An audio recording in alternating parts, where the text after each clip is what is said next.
आप सभी मित्रों को नमस्कार। हमारे YouTube चैनल जड़ी बूटी उपचार सिलवानी में आप सभी मित्रों का बहुत बहुत स्वागत है। जड़ी बूटी के संदर्भ में आज बात करते हैं भारंगी की। जी हाँ, देखिए ये भारंगी है। ये दो प्रकार की होती है, एक छोटी और दूसरी बड़ी।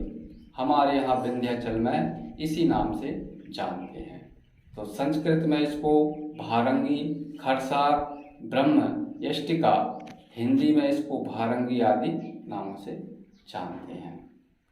सबसे पहले आप इसकी पहचान करिए।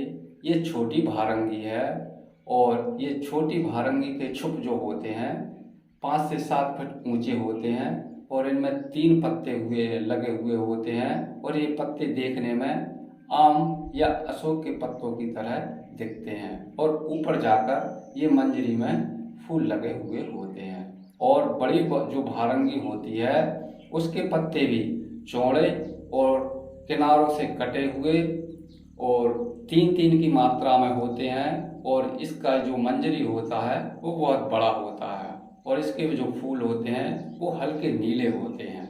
आइए इसके गुणों के बारे में जानते हैं। रस तिक्त कटु कषाय है, गुण रूक्ष लघु है, वीर उष्ण है, विपाक कटु है, दोष कर्म वात कफ शामक है, उपयोगी अंग मूल जड़ है।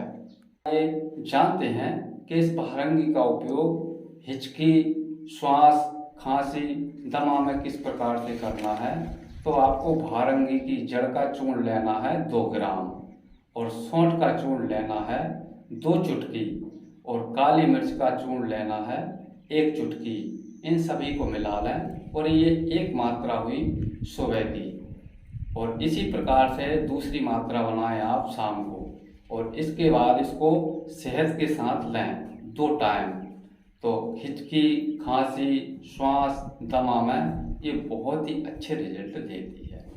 फिर मिलेंगे किसी अन्य वनस्पति के साथ। तब तक के लिए आप सभी मित्रों को जय हिंद, जय आयुर्वेद।